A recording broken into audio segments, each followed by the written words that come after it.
Hello दोस्तों, कैसे हैं आप सभी। आशा करते हैं सभी लोग ठीक होंगे, स्वस्थ होंगे। दोस्तों, यदि आपका भी 2024 में एग्ज़ाम है क्लास 10th का, तो बने रहिए इस वीडियो पर, क्योंकि वीडियो काफ़ी शानदार होने वाली है और यही से पूरा क्वेश्चन लड़ने वाले हैं। तो भौकाल मचा देना है क्लास 10th के एग्जाम में 2024 में। तो वीडियो पर लगातार बने रहिए और वीडियो को फुल वॉच करके जाइए, हुबहू यहीं से प्रश्न दिखने वाले हैं आप लोग के एग्जाम में। दोस्तों, ये जो है मॉडल पेपर है, एक हम लोग का जो ऑफिशियल मॉडल पेपर है उसका हम लोग 25 क्वेश्चन देखेंगे, क्योंकि थोड़ा एडवांस में जा जाकर मैथ देखेंगे, इसलिए एकदम 25-25 ये पार्ट 2 में हम लोग करेंगे, यानी कि पार्ट 1 है और 2 पार्टों में हम लोग देखने वाले हैं। अतः भौकाल मचा देना है, वीडियो में बने रहिए। और वीडियो पर यदि नए हो तो वीडियो को लाइक कर दीजिएगा और चैनल को सब्सक्राइब करके घंटी जरूर दबा लीजिएगा, ताकि आने वाले वीडियो का नोटिफिकेशन मिल जाए। और साथ ही अपने दोस्तों के पास भी जरूर से जरूर शेयर कर दीजिएगा। चलिए दोस्तों, वीडियो को प्रारंभ करते हैं। दोस्तों, आप लोग के स्क्रीन पर दिख रहा है किसका दशमलव प्रसार अशांत है। दोस्तों, आप लोग जानते हैं कि परिमेय संख्या p बटा q के रूप में होता है, और यदि q जो है इसका रूप 2 गुणे 5 के फॉर्म में हो तो वह शांत रहता है, यानी कि वह शांत रहता है। और जिसका 2 गुणे 5 के फॉर्म में नहीं रहता है वह अशांत होता है। तो यहाँ देखेंगे कि 50 2 और 5 के फॉर्म में है, 1600 भी 2 और 5 के, 125 भी है, लेकिन 243 नहीं है। यानी क्वेश्चन नंबर 1 का राइट आंसर हो जाएगा ऑप्शन नंबर बी, यानी कि 39/243 का दशमलव प्रसार जो है अशांत है। चलिए आगे की ओर बढ़ते हैं।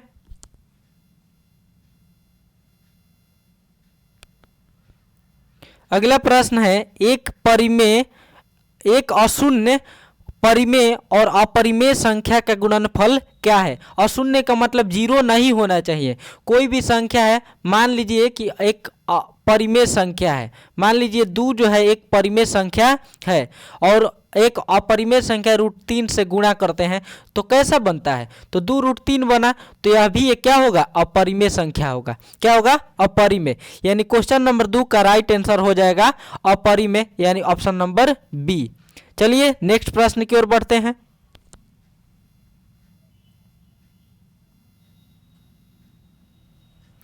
अगला क्वेश्चन है 0.777 बराबर क्या होगा। दोस्त, आप लोग जानते हैं 0 पॉइंट ऐसे बार बार जो रिपीट होता है तो उसे हम लोग रेकरिंग देते हैं, यानी 0.7 का रेकरिंग हम लोग लिख सकते हैं। और जब आप लोग इसे हल करेंगे तो 7 बटा क्या हो जाएगा, 9, यानी रेकरिंग के लिए क्या आता है, तो 9 आता है। तो क्वेश्चन नंबर 3 का राइट आंसर हो जाएगा ऑप्शन नंबर ए। चलिए नेक्स्ट प्रश्न की ओर बढ़ते हैं। अगला प्रश्न है, यदि एक मीनार के पाद से 10 मीटर दूर, मीनार के एक मान लीजिए मीनार बना लेते हैं, इसे 10 मीटर दूर कर रहा है तो 10 मीटर दूर मीनार का उन्नयन कोण जो है ना वह 60 डिग्री है, यानी 10 मीटर दूर बिंदु है जो है, इससे उन्नयन कोण 60 डिग्री दिया है। तब मीनार की ऊंचाई, यानी इसकी ऊंचाई पूछा है। दोस्त, आप लोग जानते हैं इस क्या लेंगे हम लोग, 60 डिग्री है तो tan 60 हो जाएगा।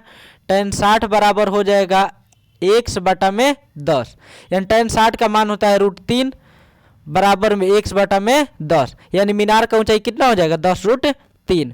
यानी क्वेश्चन नंबर 4 का राइट आंसर हो जाएगा ऑप्शन नंबर बी। दोस्तों, इसे कॉपी पर हल करते हुए चलेंगे और समझते हुए चलेंगे, क्योंकि पूरा हम डिटेल में बताने वाले हैं, तो इसलिए वीडियो पर लगातार बने रहिए और वीडियो को थोड़ा लाइक कर दीजिए और वीडियो को और ज़्यादा दूर तक एकदम आग लगा देना है दोस्तों, फैला देना है इसे वीडियो को। चलिए आगे की ओर बढ़ते हैं। अगला प्रश्न है, एक छड़ की लंबाई और उसकी छाया का अनुपात 1√3 है, तो सूर्य का उन्नयन कोण है। मान लीजिए कि एक छड़ है, कैसा है, मान लीजिए क्या है, छड़, और इसकी छाया, और ये जो छाया है इसकी अनुपात मान लीजिए है 1 है तो है √3 है, 1 हो गया तो है √3 है। तो सूर्य का उन्नयन कोण बताना है।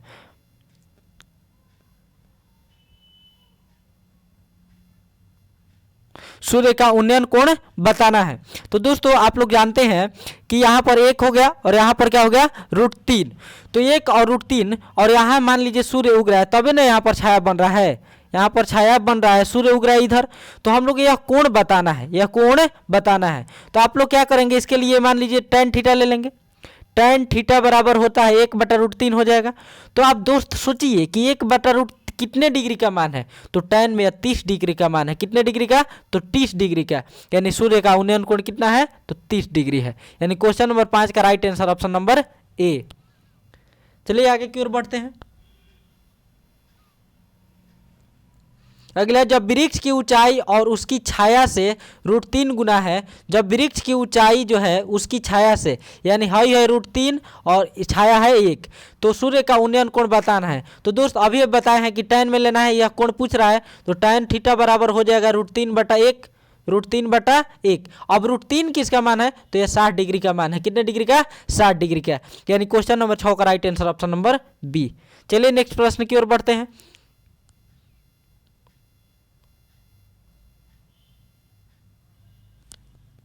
अगला प्रश्न है π/3 क्या है, यह परिमेय है कि अपरिमेय है कि पूर्णांक है कि इनमें से कोई नहीं है। तो दोस्तों आप लोग जानते हैं यदि पाई आ गया तो अपरिमेय होता है। क्या होता है, तो अपरिमेय।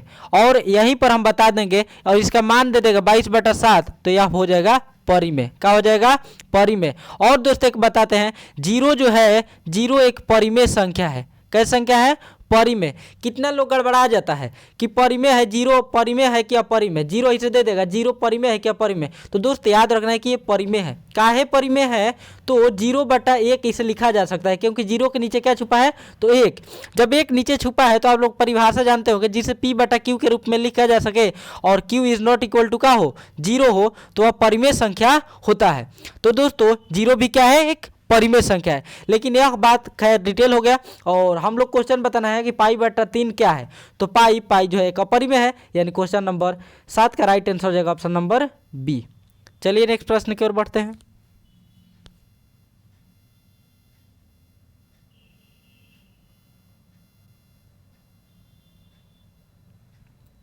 अगला प्रश्न है, P एक अभाज्य है तब √P क्या होगा।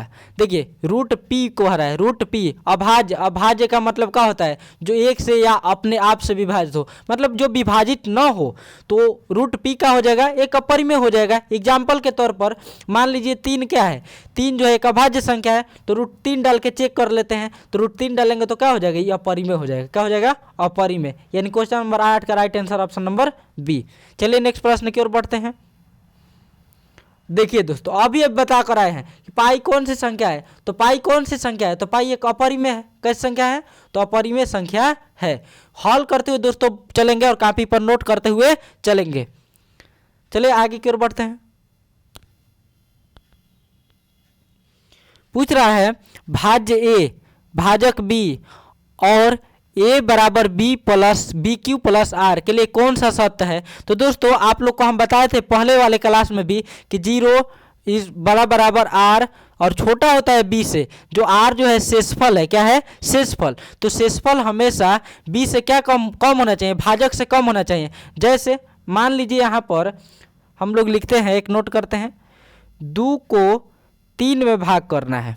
थोड़ा सा ध्यान देंगे, फिर से मिटाते हैं। 2 को से मान लीजिए B बराबर हो गया 2 और 2 से हम लोग 3 में भाग कर रहे हैं। 3 में भाग करते हैं तो एक बार में कटा, एक बार में कटा तो आप लोग 2 n लिखेंगे और नीचे 1। तो ये जो R है दोस्तों, R जो है वह 2 से छोटा है कि नहीं है। यदि 2 के बराबर हो जाएगा तो कट ही जाएगा, अर्थात R जो है 2 से क्या होना चाहिए, छोटा है, यानी R का मान 20 से छोटा होना चाहिए। यानी क्वेश्चन नंबर 10 का राइट आंसर हो जाएगा option number C. Option number C, यानी 0 बराबर R और छोटा B। प्रश्न को हल करते हुए चलेंगे। मिलते हैं अगला वीडियो में, अगले प्रश्न की ओर बढ़ते हैं।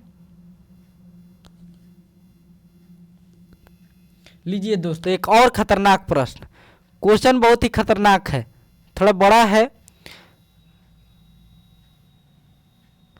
पढ़ते हैं। AB एक ऊर्ध्वाधर दीवार है जिसका B भाग भूमि से संपर्क कर रहा है। माने एक भी पहले कर लेते हैं और AB चूंकि बी जो है भूमि को स्पर्श कर रहा है। ए सी जमीन सीढ़ी से सी बिंदु पर टिकी हुई है। ए सी जो है एक सीढ़ी है, ए सी क्या है? सीढ़ी जो जमीन पर टिकी हुई है, ठीक है। कोण ए सी बी यह जो है 45 डिग्री है। कितना है? 45। बी सी का मान जो है 5 है। तो कह रहा है सीढ़ी की लंबाई है जो ए सी जो है सीढ़ी की लंबाई। दोस्तों ध्यान से यह देखेंगे कौन हो गया, यहाँ पर 90 डिग्री हो गया दीवार है, तो यह हो गया आधार, ई का हो गया कौन। तो आप लोग जानते हैं कि साइन थीटा बराबर होता है एल बटा के, एल बटा के। आप लोग जानते हैं साइन 45 रखेंगे यहाँ पर, साइन 45 बढ़िया से लिखते हैं। यहाँ पर क्या लिखेंगे? साइन 45 बराबर में क्या हो जाएगा? सॉरी साइन 45 नहीं, कॉस 45 लेते हैं, कॉस 45 क्योंकि आधार हम लोग को लेना है। कॉस 45 बराबर में हो जाएगा 5 बटा में ए सी, यानी ए सी की जगह है जी एक्स मान लेते हैं तो एक्स हो जाएगा। कॉस 45 का मान होता है 1/√2 और बराबर में 5/x, यानी x का मान हो जाएगा उन्हें 5 जो है इधर आ जाएगा तो गुणे में हो जाएगा, यानी x बराबर का हो जाएगा 5√2, का हो जाएगा 5√2, यानी सीढ़ी की लंबाई 5√2 है। क्वेश्चन नंबर 11 का right answer option number C. चलिए नेक्स्ट प्रश्न की ओर बढ़ते हैं। दोस्तों ये भी क्वेश्चन काफ़ी शानदार है। एक मनुष्य किसी बिजली खंभे, एक मनुष्य जो है किसी बिजली के खंभे के शिखर से देखता है। मान लीजिए एक खंभा है और इसके शिखर से देख रहा है, तो धरातल के किसी बिंदु पर अवनमन कोण जो पाता है, ये बिंदु है मान लीजिए यहाँ पर 60 डिग्री का कोण पाता है। तो कह रहा है यदि खंभे के पाद से बिंदु की दूरी, खंभा के पाद से बिंदु की दूरी जो है 25 है, तो पूछ रहा है खंभे की लंबाई बताइए। दोस्तों यहाँ पर हो गया इलम्ब और क्या हो गया आधार, तो tan मान लेंगे, tan में चले जाएंगे हम लोग, tan 60 बराबर हो जाएगा x बटा 25, और आप लोग जानते हैं tan 60 का मान होता है √3 और 25 से भागा में एन आएगा तो गुणा में हो जाएगा, यानी 25√3, यानी क्वेश्चन नंबर 12 का राइट आंसर हो जाएगा ऑप्शन नंबर डी। चलिए नेक्स्ट प्रश्न की ओर बढ़ते हैं। दिया है प्रश्न, एक दिए गए बिंदु जो केंद्र नहीं है, माने एक वृत्त है जो केंद्र नहीं है से किसी वृत्त के व्यास गुजर सकते हैं। माने एक बिंदु है मान लीजिए केंद्र नहीं है, तो इससे कितने व्यास गुजर सकते हैं? तो दोस्तों एक बिंदु है तो ये किन व्यास गुजरेगा? एक को दो को गुजर जाएगा, हेजी ले गुजरेगा नहीं, केवल एक गुजर सकता है। कितना गुजर सकता है? केवल एक, यानी क्वेश्चन नंबर 13 का राइट आंसर हो जाएगा ऑप्शन नंबर ए। चलिए नेक्स्ट प्रश्न की ओर बढ़ते हैं। अगला पूछ रहा है बहुपद इतना के घात हैं। तो दोस्तों घात जो होता है वो हमेशा सबसे अधिकतम पावर होता है। अधिकतम पावर यहाँ पर देख रहे हैं x के पावर कितना है 5, यानी घात कितना हो जाएगा तो 5, यानी क्वेश्चन नंबर 14 का राइट आंसर सी। चलिए नेक्स्ट प्रश्न की ओर बढ़ते हैं।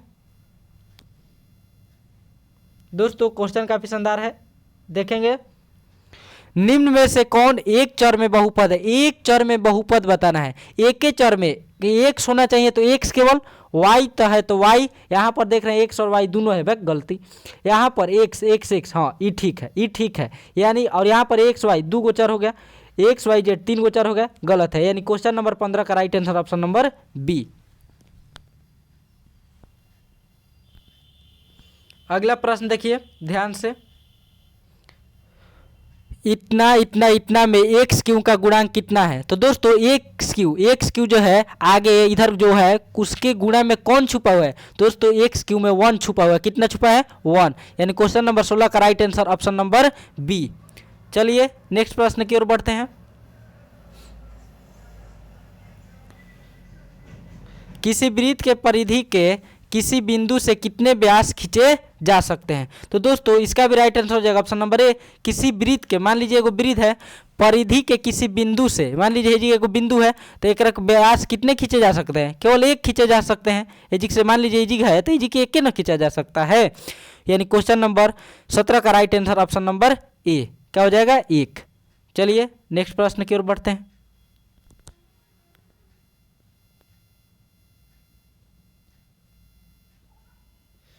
कह रहा है क्वेश्चन, किसी चाप द्वारा केंद्र पर अंतरित कोण उसके वृत्त के शेष भाग के किसी बिंदु पर अंतरित कोण के, मान लीजिए एगो है वृत्त है, समझेंगे 9 क्लास का दोस्त है और नाम है 10, लेकिन ये 9 क्लास का क्वेश्चन है। करे चाप द्वारा, मान लीजिए ये है एगो चाप, ये क्या हो गया, हेजिगले एगो चाप हो गया, ये मान लेते हैं, इसको सी मान लेते हैं। तो चाप द्वारा बोल रहा है केंद्र पर बनाया गया एक कोण है, ये कोण हो गया।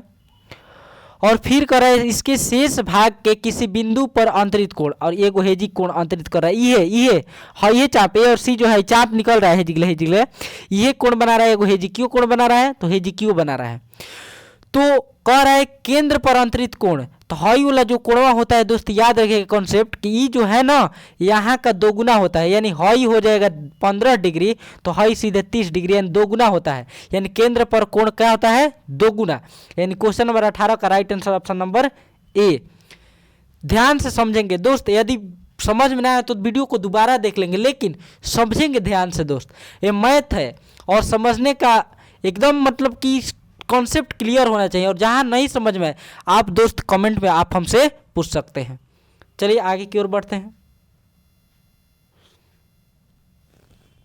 अगला है अर्धवृत्त का कोण कितने अंशों का होता है, यानी अर्धवृत्त जो होता है उसके कितने कोण होता है अंशों का। तो दोस्त अर्धवृत्त का अंश होता है, इसका मतलब कि अर्धवृत्त कितना कोण बनाता है परिधि पर, तो ये 90 डिग्री का बनाता है। कितने डिग्री का, 90 डिग्री। क्वेश्चन नंबर 19 का right answer option number C. चलिए नेक्स्ट प्रश्न की ओर बढ़ते हैं।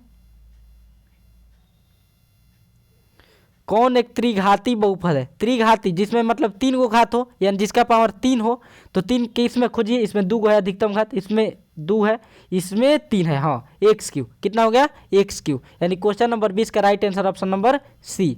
चलिए नेक्स्ट प्रश्न की ओर बढ़ते हैं।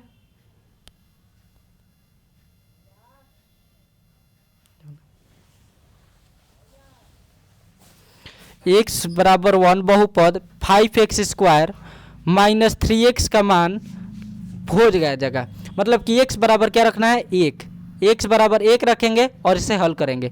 5 गुणे 1 का स्क्वायर माइनस 3 गुणे 1 प्लस 7, हल कीजिए तो 5 की 5 माइनस 3 प्लस 7, 7 5 12, 12 में ले 3 गया, कितना हो जाएगा 9 आंसर, यानी क्वेश्चन नंबर 21 का right answer option number B. दोस्त केवल मान रखे, x का मान केवल 1 रख देना है और उसे हल कर लेना है इस पर रख के। चलिए आगे की ओर बढ़ते हैं। अगला प्रश्न है, यदि किसी द्विघात समीकरण के शून्यकों का योगफल 3 है और गुणनफल -10 है तो समीकरण बताइए। तो क्या होता है, तो x² minus alpha plus beta x और प्लस में अल्फा इंटू बीटा, ये हम लोग का सूत्र होता है, तो इस पर रख देना है। तो x² और शून्यकों का योगफल कितना है, तो 3, तो -3 और गुणला हो जाएगा x ले x, और गुणनफल कितना है तो -10। तो ये खोजिए ऑप्शन में कहाँ है, तो इसका राइट आंसर हो जाएगा option number C, option number C. चलिए नेक्स्ट प्रश्न की ओर बढ़ते हैं। अगला प्रश्न है, वह चतुर्भुज जिसके चारों शीर्ष वृत्त पर हो क्या कहा जाता है। तो देखिए दोस्त, एक मान लीजिए कोई वृत्त है और चारों शीर्ष जिसका वृत्त पर होता है और वो एक चतुर्भुज जब जो बनता है तो उसे हम लोग चक्रीय चतुर्भुज कहते हैं। क्या, चक्रीय चतुर्भुज। तो ये क्वेश्चन नंबर 23 का राइट आंसर हो जाएगा ऑप्शन नंबर बी। चलिए आगे की ओर बढ़ते हैं। चक्रीय चतुर्भुज के सम्मुख कोणों का युग्मों का कितना अंश होता है, माने कि एक चक्रीय चतुर्भुज हो गया और तो उसके सम्मुख कोणों का योग पूछ रहा है, यानी सामने सामने कोणों का योग कितना होता है, तो 180 डिग्री होता है। कितना, 180, यानी क्वेश्चन नंबर 24 का राइट आंसर हो जाएगा ऑप्शन नंबर ए।